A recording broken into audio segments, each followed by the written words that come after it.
नमस्कार। Desert storm से मैं विमल शर्मा। डेजर्ट स्टॉर्म लेकर आ रहा है एक नई पेशकश, कहीं अनकहीं। ये कार्यक्रम जैसलमेर की महिलाओं के लिए प्रसारित किया जा रहा है।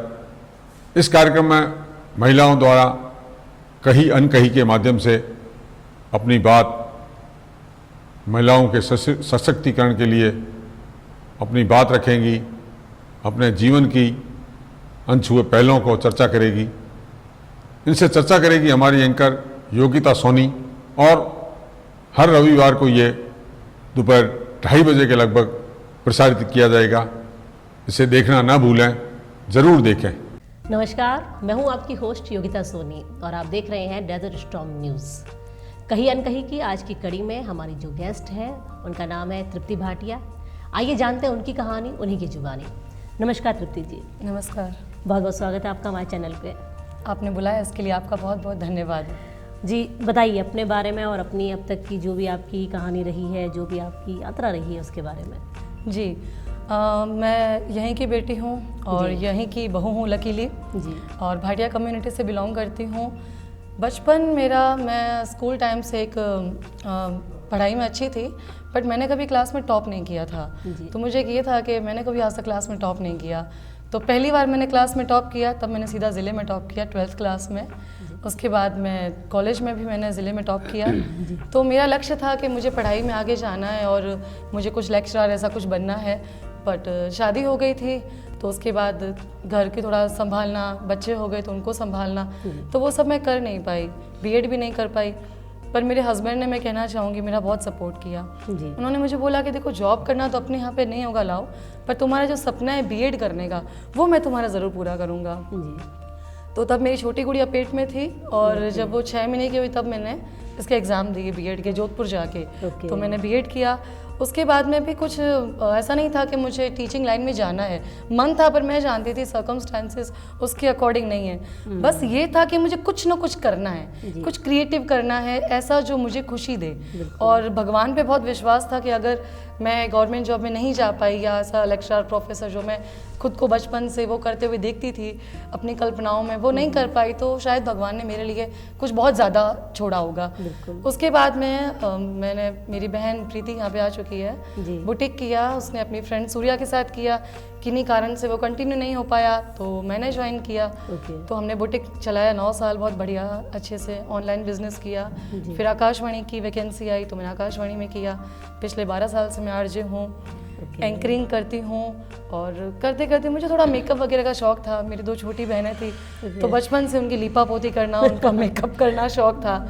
और भगवान की कृपा रही कि मुझे कुछ ऐसी बहनें मिल गई जिन्होंने अपनी शादी में मुझे खुद को सौंप दिया और उनको मैंने तैयार भी किया। तो ये भी काम मैंने किया है।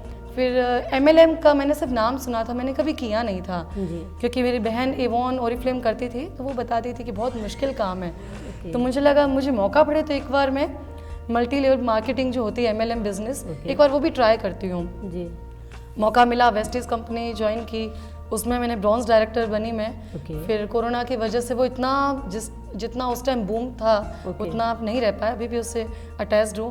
फिर धीरे धीरे कुछ ऐसा हुआ कि हम सेपरेट हो गए, अचलवंशी कॉलोनी में रहने लगे। तो मेरी, मैं कहना चाहूँगी, मैं नाम लेना चाहूँगी अंशु का, मेरी फ्रेंड है, बहन है, भाभी है, बहुत दिल के नज़दीक है। उसने मुझे बोला कि तुम योगा क्यों नहीं ज्वाइन करती हो, यहाँ पे नीरज भैया, नीरज दलाल करके उनका नाम है, वो वृद्धाश्रम में अपनी सेवाएं देते हैं, तो तुम आओ, तुम्हारे घर के पास है। तो मैंने कहा ठीक है जाएंगे। वो मुझे बहुत फोर्स करती। वहाँ गई तो नीरज भैया ने, मतलब मैं कहना चाहूँगी मेरी लाइफ बदल दी। वहाँ जाते जाते करते करते उन्होंने मुझे बोलना स्टार्ट किया कि तुम बहुत अच्छा कर रही हो। तो मैंने कहा हाँ ठीक है। मैंने उसको बहुत सामान्य रूप से लिया। करते करते ऐसा हुआ कि मुझे योग का नशा हो गया। अगर मैं नहीं जाती थी तो मैं रिग्रेट में आ जाती थी कि मैं आज भी योग की कक्षा में क्यों नहीं गई। और भी बहुत छोटी मोटी प्रॉब्लम्स थी बॉडी में, जैसे मैं बहुत ज़्यादा मोटी तो कभी थी नहीं, उसके बावजूद भी जब मैं सीढ़ियाँ चढ़ती थी तो मेरे घुटने में बहुत पेन होता था, क्योंकि गठिया की समस्या हमारे ननिहाल की हेरिडिटी है। उसकी वजह से मेरे अंगूठों उंगलियों में पानी भर जाता था, बहुत दर्द रहता था, नींद मुझे बहुत ज़्यादा आती थी। अगर मुझे नींद नहीं आई है तो मैं बीमार पड़ जाती थी। तो ये सब छोटी छोटी जो प्रॉब्लम्स थी मुझे पता ही नहीं चला कब योग करते करते अपने आप दूर हो गई। फिर नीरज भैया ने मुझे वहाँ पे बहुत बोला कि आप क्लासेस लो, तो मैंने कहा मैं तो वहाँ पे आके ब्लैंक हो जाती हूँ, क्योंकि योग की मेरी जर्नी स्टार्ट हुई थी आज से लगभग 7 साल पहले। आशा भाभी हैं, वो सिखाती थी वहाँ पे, आशा व्यास हैं। ओके। तो वो वहाँ पर भाटिया भवन में आके सिखाती थी, तो वहाँ पर मैं जाती थी एक टाइम तक। फिर वो मैंने छोड़ दिया था किन्हीं कारण से, बच्चे छोटे थे, स्कूल का टाइम था तो नहीं जा पाती थी। तो फिर मैंने कहा वहाँ पर भी मैंने कभी क्लास नहीं ली, यहाँ तो आपका तो लेवल अलग है, मैं क्या क्लास लूँगी। पर वो हमेशा बोलते, और मैंने स्टार्टिंग में नहीं लिया वहाँ पे क्लास वगैरह। और मेरा कोई योग में आगे के करियर टाइप ऐसा कुछ आइडिया नहीं थी, कुछ भी मन में इतना सा भी नहीं था। मतलब मैंने बचपन से अपने लिए शायद 50 करियर सोचे होंगे, ये करना है वो करना है, पर योग के बारे में ऐसा कुछ था ही नहीं। और वो कहते थे ठीक है। फिर मैंने ब्रेक भी लिया, जैसे सितंबर में दिवाली की सफाइयाँ, तो क्लास छोड़ दिया, वापस ज्वाइन किया मार्च में। तो मतलब मैं कभी सीरियस नहीं थी इसको लेकर। हाँ, मुझे ये करने में बहुत मज़ा आता था। कई बार ऐसा हो जाता था कि मैं जो स्टेप वहाँ पे नहीं कर पाती थी, जो भी आसन, वो मैं घर पे आके उसका प्रयास करती थी। इस बीच में मेरी एक फ्रेंड है, किरण फ्रेंड भी है, बहुत दिल से धन्यवाद उसको इस मंच के माध्यम से मैं देती हूँ, मेरी मेंटोर भी है। उसने मुझे फोर्स किया कि तुम ना यूट्यूब चैनल स्टार्ट करो। तो मैंने कहा यार यूट्यूब चैनल वगैरह तो मेरे बस का नहीं है। उन दिनों मेरी शॉप से भी मैंने ब्रेक ले लिया था, बुटीक से, क्योंकि अचल वंशी में रहकर टेलर बहुत दूर और वो सब मुश्किल हो जाता था। तो मैंने कहा कि यार यूट्यूब, तो वो मुझे बोलती रही, कम से कम 6 महीने मैंने इसको टाला है। फिर वो एक दिन पीछे पड़ गया, आप स्टार्ट करो। तो मैंने कहा देखो मुझे इतना कुछ नहीं आता कि मैं ये सब कर सकूं, और देखो यूट्यूब में लोग क्या क्या कर रहे हैं। तो वो बोलते हैं आपको जितना आता है ये सोचो, कई लोग को ये भी नहीं आता, तो आप जैसलमेर से होके करोगे तो शायद यहाँ के लोकल लोग को कुछ प्रेरणा मिलेगी। आप खोलो, मैं आपका चैनल सब्सक्राइब करती हूँ। तो उसने मेरे को ज़बरदस्ती चैनल खुलवाया। फिर मैं इसमें क्या डालूँ, थोड़ी बहुत चीज़ें डाली, फिर योग के डालने स्टार्ट किए कि भाई कुछ तो कंटेंट डालना पड़ेगा। वो डालने के चक्कर में मैं खुद को बेहतर करने लगी कि मुझे उसमें एक अच्छे से प्रेजेंट करना है, क्योंकि यूँ तो आप कर लेते हैं, बट फॉर वीडियो आपको थोड़ा सा लाइट का प्रॉपर, उसने मुझे ये चीज़ें, उसकी वजह से मैंने ये सब किया।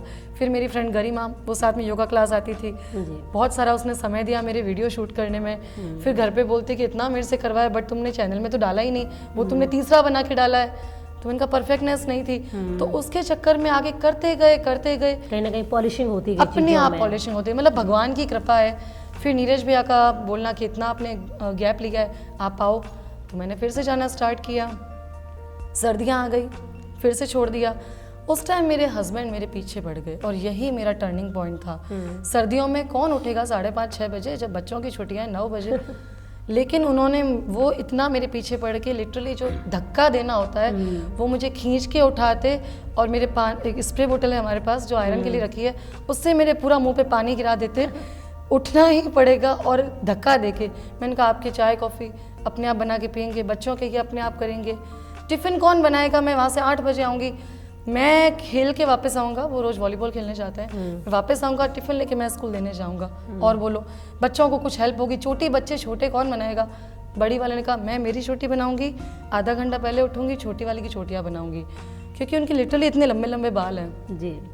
उन्होंने किया, और मुझे धक्का दे के वो लोग घर से निकालते रहे। वो जो पिछली पूरी विंटर्स में गई, वो वहाँ जाने के बाद, और जिस समय नीरज भैया दिसंबर के दिनों में जाते हैं बाहर रामदेव बाबा के आश्रम, पीछे मैंने वहाँ पे क्लासेस ली, उससे मेरा उत्साहवर्धन हुआ, कॉन्फिडेंस बढ़ा।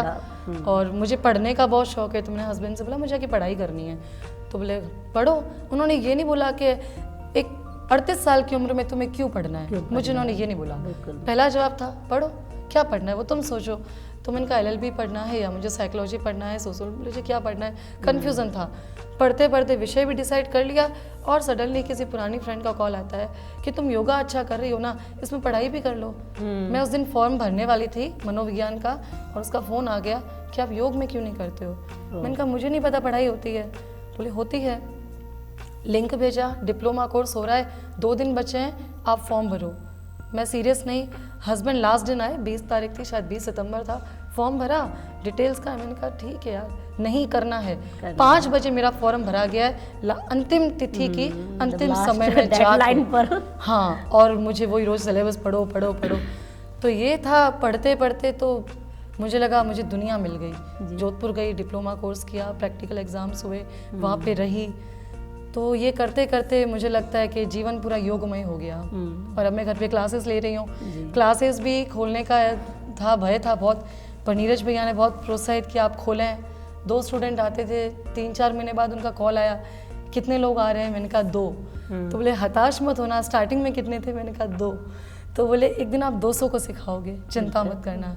तो मैं कहना चाहूँगी कि मेरे पिताजी भी योगी हैं, हेरिडिटी समझ लें आप। माता पिता के पुण्य कर्मों का जो संतान को फल मिलता है वो हो गया।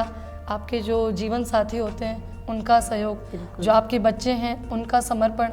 कई बार उनको उनकी माँ नहीं मिली होगी जिस वक्त उनको ज़रूरत थी, उनका समर्पण, गुरुजनों का आशीर्वाद और स्नेहीजनों का प्रेम, बिल्कुल ये मिलके मेरी योग की यात्रा है। और वर्तमान में मैं 4 बैच लेती हूँ। ओहो जी, आपको बहुत बहुत बधाई प्रद अपनी इस पूरी यात्रा के लिए कि आप कहाँ से निकले थे, कहाँ पे आपका टर्न हुआ और कहाँ पे अभी आप पहुँचे हैं। मतलब कई बार लाइफ में हम जो सोचते हैं उससे ज़्यादा बेहतर भगवान ने हमारे लिए सोच रखा होता है। बिल्कुल जी, बिल्कुल। तो कहते हैं ना कि अगर आपके मन का हो तो अच्छा है, ना हो तो बहुत और अच्छा है, क्योंकि वो भगवान के मन का होने वाला है। तो अभी आप वर्तमान में योग सिखा रही हैं? हाँ जी, मैं आरजे भी हूँ, आकाशवाणी से जुड़ी हूँ। और आकाशवाणी के माध्यम से मुझे कई बार इंटरव्यू लेने जाना पड़ता है। तो मैं पहले टीचर भी थी, मैंने शादी से पहले टीचिंग किया है मोंटेसरी में, A4 स्कूल में और गांधी बाल में। तो मुझे लगा टीचिंग तो मुझे आती थी, तो धीरे धीरे बुटीक में उसका फ़ायदा मिला। टीचर भी यही करता है, स्टूडेंट जो भी सोच रहा है अपनी बात उसको समझा देना। बिल्कुल। दुकानदार भी यही काम करता है, कस्टमर जो सोच रहा है आपको अपनी बात उसको समझा देना। लॉजिकली आपने सबको जोड़ दिया।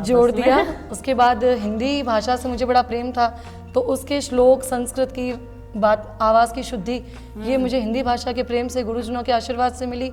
वो मेरे एंकरिंग में काम आई।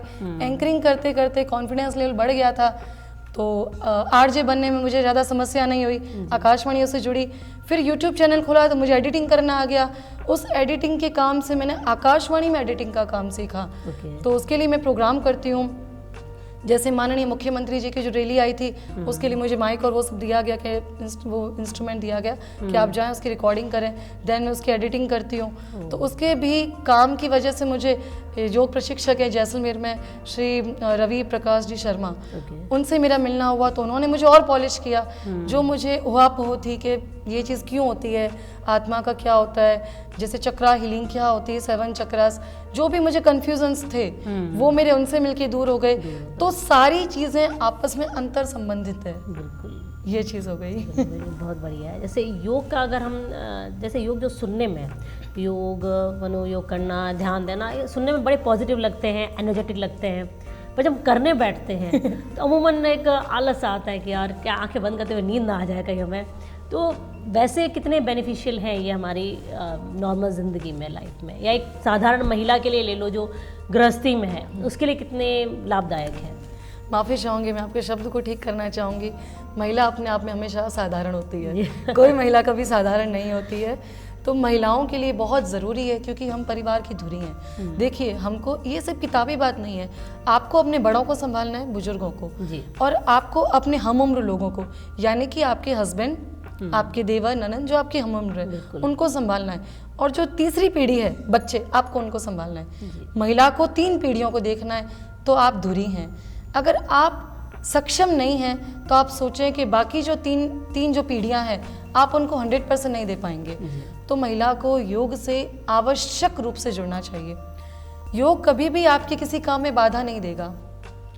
आप कुछ भी काम करें, आप एक होम मेकर हैं, चाहे आप एक टीचर हैं, चाहे आप एक एंटरप्रेन्योर हैं, चाहे आप डांसर हैं, आप कुछ भी हैं अपने जीवन में, आप एक महिला हैं, आप उससे पहले एक इंसान हैं। और योग की रचना भगवान ने की है, हमारे ऋषि मुनियों ने की है। तो आप एक इंसान हैं, इसके लिए आपको योग करना है। आप इंसान होने के बाद में महिला या पुरुष हैं, और उसके बाद में एक महिला होने के रूप में आप बेटी हैं, बच्ची हैं, बड़ी हैं, बुजुर्ग हैं। तो हर इंसान को योग करना ज़रूरी है, क्योंकि योग एक्चुअली हमारे 3 बॉडी होती है हमारे अंदर, थोड़ा डिटेल हो जाएगा। स्थूल शरीरा, सूक्ष्म शरीरा, कारण शरीरा। तो कारण शरीर एक डिफरेंट थ्योरी है। सूक्ष्म शरीर वो जो आपके अंदर आपकी आत्मा है, ठीक है, ये आपका स्थूल शरीर है। ये शरीर भोजन से चलता है। अगर आपको भोजन पानी नहीं मिलेगा, आप निडाल हो जाएंगे। लेकिन अगर आप मरणासन्न अवस्था में भी हैं, मैं कहना चाहूँगी, आप बीमार हैं, रुग्ण हैं, आप लेटे हैं, आपके शरीर में जान नहीं है, लेकिन आपका दिमाग उस वक्त भी चलेगा, आपका मन उस वक्त भी चल रहा है, तो आपकी बॉडी को भोजन तो नहीं मिला, तो आप कैसे चल रहे हो? क्योंकि वो आपका सूक्ष्म शरीर है। योग से जब आप जुड़ते हैं ना, आप अपने आप से जुड़ते हैं। इसमें एक छोटी सी बात और बताना चाहूँगी, हमारे 7 चक्रास होते हैं, ठीक है, उन 7 चक्रास पे हम जो अपने योग में करते हैं, चक्रा हीलिंग करते हैं, ऑरा हीलिंग करते हैं, बहुत तरह के मेडिटेशन करते हैं।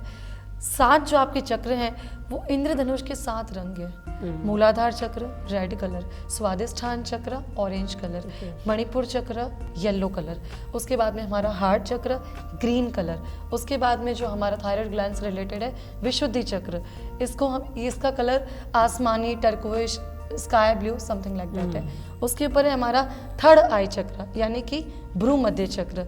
ये चक्र जो कनेक्शन करता है ब्लू से, रॉयल ब्लू जो आपने पहन रखा है, कुछ भी ब्लू का शेड, उसके ऊपर है वॉयलेट, सहस्त्रार चक्र जो भी मैंने पहन रखा है। तो ये जो 7 कलर है ना, ये आप इंद्रधनुष को देखें, हिंदी में बोलते हैं बैनिया पीनाला, ये सारे वही कलर है। इंग्लिश में विबग्योर बोलते हैं, वही वॉयलेट कलर, इंडिगो, स्काई, ये सारे वही कलर हैं। तो आप ये माने कि जिस प्रकार से दुनिया है, पृथ्वी है, उसका एक छोटा रूप होता है ग्लोब जी, लेकिन पृथ्वी सजीव है, ग्लोब निर्जीव है। वैसे ही हम हैं, ये जो पूरा ब्रह्मांड है, हमें योगा में डिप्लोमा में ये सिखाया गया, पूरा जो ब्रह्मांड है उसका एक छोटा सा जो प्रतिरूप है वो इंसान है। इंसान के शरीर में वो हर एक चीज़ है जो ब्रह्मांड में है, लेकिन वो बहुत महीन छोटे स्वरूप में है जी। इसका अगर आपको विश्वास ना हो तो कनेक्शन विन करने का सबसे आसान तरीका यही है कि इंद्रधनुष के 7 रंग है, वो आपकी बॉडी में 7 चक्रास के कलर हैं। तो आप क्या हैं? जब आप आंखें खोलते हैं तो आप दुनिया से जुड़ते हैं, लेकिन जब आप आंखें बंद करते हैं आप अपने आप से जुड़ते हैं। और खुद को जानना ही ब्रह्म को जानना है, भगवान को जानना है। आप खुद को जान लें, आप खुद के चक्रा पे ध्यान दें, आपको लगेगा आपने पूरे ब्रह्मांड की परिक्रमा कर ली। तो योग से ज़रूर जुड़े, आप जो काम कर रहे हैं ना उसकी रफ्तार 4 गुनी हो जाएगी। योग आपके जीवन के किसी भी काम में बाधा नहीं देगा। हमारे नीरज भैया कहते हैं कि दिन के 24 घंटे में 1 घंटा पूरे समय का केवल 4% है।